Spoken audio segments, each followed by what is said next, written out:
ناظرین آداب، ناظرین ڈاکٹر دانش پروگرام سوال یہ ہے کے ساتھ حاضر ہے۔ ناظرین سکندر اعظم نے پوری دنیا فتح کی اور دنیا کی تمام وسائل، طاقت اور جو دولت تھی اس کا مالک تھا، اور آخری عمر تک اس نے یہ حکومت کی، لیکن جب اس دنیا سے گیا تو اس نے وصیت کی کہ میرا ہاتھ کفن سے باہر رکھا جائے تاکہ لوگ یہ دیکھیں کہ فاتح عالم جب اس دنیا سے جا رہا ہے تو اس کے ہاتھ خالی تھے۔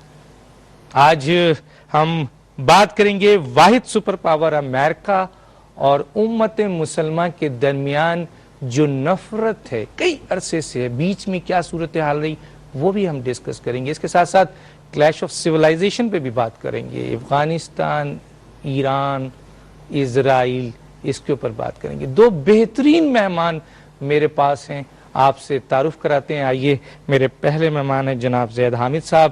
زید حامد صاحب پراسٹیکس کے تھنک ٹینک سے اور ان کا تعلق ہے، دوسرا ڈیفنس سیکیورٹی اینالسٹ ہیں۔ آپ کا شکریہ کہ آپ تشریف لائے۔ آپ کی بہت ساری تعریف ہے لیکن مختصر، ورنہ پروگرام ختم ہو جائے گا۔ میں آتا ہوں نوشین وسیع صاحبہ کے پاس۔ نوشین وسیع صاحبہ کراچی یونیورسٹی سے تعلق ہے، لیکچرر ہیں، آئی آر انٹرنیشنل ریلیشن سے آپ کا تعلق ہے۔ آپ کا شکریہ کہ آپ تشریف لائیں۔ زید صاحب، بات شروع کرتا ہوں آپ سے۔ یہ بتائیے کہ جیسے میں نے شروع میں ہی کہا کہ آپ کے نزدیک آپ کیا سمجھتے ہیں کہ یہ جو واحد سپر پاور جس کو دنیا سمجھتی ہے امریکہ، اس کے درمیان، اس کے اور مسلمانوں یا امت مسلمانوں کے درمیان آخر اتنی نفرت کیوں ہے سر؟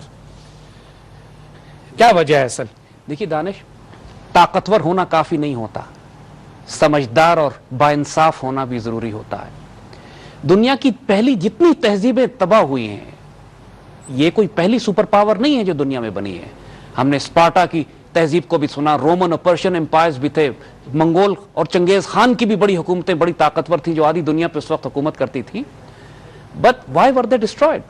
لا آف نیچر ہے کہ اگر عدل اور انصاف تم قائم نہیں کرو گے، دنیا کے تمام علاقوں میں تم جاؤ گے ایک ظالم اور جابر بن کر، تو مقامی تہذیب، مقامی آبادی تم کو قبول نہیں کرے گی اور ایک بہتر آئیڈیالوجی اور بہتر نظام سے تم کو تبدیل کر دیا جائے گا۔ جزیرے نما عرب سے جب ہم نکلے تھے باہر تو اس وقت کی دو سپر پاورز رومن اور پرشین امپائرز تھیں، اور وہ ایگزسٹنگ پاورز تھیں جو کئی سو سال سے چلی آ رہی تھیں۔ مسلمانوں نے ان کو طاقت اور تلوار کے زور پہ تو ایلیمنیٹ نہیں کیا، ایک پاورفل آئیڈیالوجی تھی کہ جس علاقوں پہ، چاہے وہ ایران، عراق، قادسیہ اور یہ علاقے ہوں اور یا شام کے علاقے ہوں، آج تک وہ علاقے مسلمان ہیں 1400 سال میں، جن کو قرون اولیٰ میں فتح کیا گیا تھا۔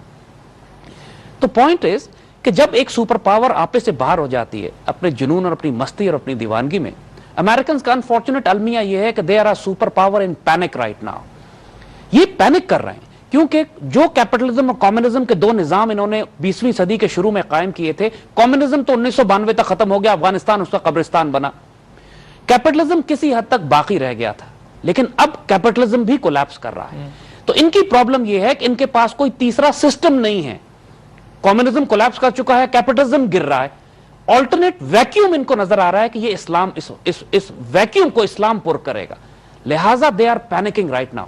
21ویں صدی کو یہ اپنی صدی بنانے کے لیے جو اسٹریٹجی انہوں نے بلڈ کی ہے وہ کو ایگزسٹنس نہیں ہے، وہ یہ نہیں ہے کہ ہم دوسری سیولائزیشنز اور تہذیبوں کے ساتھ مل کر ایک اکٹھے اس پلانٹ پہ۔ زید صاحب، یہ آپ کہہ رہے ہیں، لیکن میری ایک جو یہاں پہ سوال ہے وہ یہ ہے کہ بالکل امریکہ اور اس وقت امت مسلمہ کے درمیان زبردست نفرت نظر آ رہی ہے، لیکن ہم ذرا ماضی میں بھی تو جھانک کے دیکھیں کہ جی وہ 50 سال جو سرد جنگ رہی جس میں امریکہ اور مسلمانوں کے درمیان کافی قریبی روابط رہے، بہت سپورٹ ایک دوسرے کو کیا، تو کیا وجہ ہے؟ دانش، یہاں پہ ہم اختلاف کریں گے، اس لیے کہ مسلمان دنیا بذات خود دو بلاکس میں تقسیم ہوئی بھی تھی، چاہے وہ عرب نیشنلزم ہو، عرب سوشلزم ہو، چاہے وہ عراق ہو، سیریا ہو، مصر ہو، یہ سارے کیمپس تو سوشلسٹ کیمپس تھے، لیبیا ہو، یہ سوشلسٹ کیمپ تھے، یہ تو روس کی طرف تھے۔ تو کیا مسلمان دنیا کا یہ حصہ نہیں تھا؟ یہ تھے۔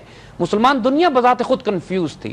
افغانستان روس کی طرف تھا، تو پاکستان میں بھٹو کی جو حکومت تھی وہ چائنیز سوشلزم لا کے کوشش کر رہی تھی، ایران جو تھا پرو امریکن تھا۔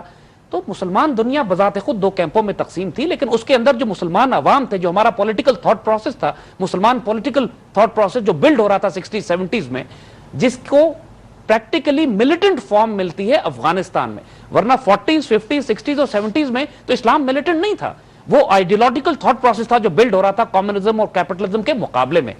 وہ ایک ایسا پروسیس تھا جس نے بلڈ ہونا تھا، نکلنا تھا ایک ملیٹنٹ فارم میں، اور سوویت انویژن ان افغانستان نے وہ ٹریگر دے دیا. نہیں، یہیں پہ روکوں گا. 1982 آپ نے جس کی بات کی ہے، میں یہ پوچھوں گا کہ یہ بتائیے کہ ایک طرف 1982 میں یہی مجاہدین جو مسلمان تھے نا سر، یہی بن لادن، یہی عرب جنگجو جو ہے امریکہ کی سپرویژن میں سوویت یونین کے خلاف افغانستان میں لڑ رہے تھے، اور دوسری طرف ہم دیکھتے ہیں کہ ایریل شیرون جو ہے فلسطین کیمپ میں لوگوں کا قتل عام کر رہا تھا. اور اسرائیل امریکہ ریلیشن شپ آپ کو بھی پتہ ہے، پوری دنیا کو بھی پتہ ہے. تو سر یہ جو بٹی ہوئی صورتحال تھی، یہی عرب تھے نا جو یہاں لڑ رہے تھے سر، یہی جنگجو تھے، یہی لادن تھے. کیا ہوا سر؟ نہیں دانش، دیکھو حکومتیں تو کبھی بھی شامل نہیں تھی، نوجوان تھے، یوتھ تھے. یعنی اس زمانے میں افغانستان میں I was myself one of the soldiers, just like کم از کم 50,000 پوری دنیا سے مسلمان آئے تھے. صرف عرب نہیں تھے، انڈونیشیا سے لے کے نارتھ افریقہ تک، اور پریکٹیکلی کئی سو بلکہ ہزاروں میں تو کنورٹس تھے جو یورپ اور امریکہ سے کنورٹ ہوتے تھے اور افغانستان میں آ کے اپنا حصہ شامل کرتے تھے. اور یہاں پہ بھی ہم اختلاف کریں گے کہ یہ امریکہ نے جنگ سپانسر کی تھی. جتنی بھاری فنڈنگ، ریسورسز، صدقات، خیرات اور کنٹریبیوشن مسلمان دنیا کی طرف سے آئی، عوام الناس کی طرف سے آئی، حکومتوں کی ہم بات نہیں کر رہے ہیں، جتنی مدد چائنا کی طرف سے آئی، لوگ چائنا کے رول کو اس میں ریلیگیٹ کر دیتے ہیں جیسے چائنا نے کوئی رول ہی پلے نہیں کیا. اس وقت کی جنگ میں چائنا روس کا بھی مخالف تھا. کوئی چائنا جو روس کی ایکسپینشن ہو رہی تھی یہاں پر افغانستان سے نیچے گرم پانیوں کی طرف، چائنا کمفرٹیبل نہیں تھا اس کے ساتھ. اور چائنا نے جتنی امداد کی ہے شاید اتنی امداد امریکنز نے بھی نہیں کی ہے، لیکن Americans are very good at propaganda warfare, psychological warfare. ہمارے ہاں ٹلٹ ہے. مسلمان ساتھ تھے سر امریکہ کے؟ دیکھیے ہمارا اس جنگ میں ساتھ تھے یا نہیں تھے یہ مجھے بتائیں. ہمارا کامن آبجیکٹو تھا ایک مسلمان ملک کو آزاد کرانا، لیکن اس کا مطلب یہ نہیں کہ کسی کو یہ کنفیوژن تھی کہ امریکنز ہمارے دوست ہیں. کیونکہ اسرائیل میں بھی امریکنز جو کر رہے تھے، اور اس کے بعد پوری مسلمان دنیا کے ساتھ جو اسرائیل امریکنز کرتے چلے آئے ہیں، خاص طور پر اسرائیل کا جو انہوں نے ایک ناسور ہمارے، اسی لیے میں نے پیچھے کی بات کی سر. تو کامن انٹرسٹ ایک پرٹیکولر ایلیمنٹ پہ ضرور تھا، لیکن اس وقت جتنے بھی، کیونکہ ہم تو جیسے ہم نے کہا نا کہ ہم تو آئی وٹنس بات کرتے ہیں، جتنے مسلمان ایلیمنٹس وہاں کام کر رہے تھے، کوئی امریکہ کو دوست سمجھ کے شامل نہیں تھا. Everybody knew کہ first battle ground will be Afghanistan. لیکن ان کو یہ اندازہ نہیں تھا کہ ان کو امریکہ کی جو ماضی تھا اس سے اندازہ نہیں تھا کہ امریکہ کا کیا رول رہا ہے ماضی میں. ہم نے سرجنگ میں بھی دیکھا، ہم نے سوشلسٹ اینڈ کمیونزم کے خلاف جب مذاہب کو استعمال کیا گیا تو اسلام سب سے آگے تھا. اس پہ میں ایک سوال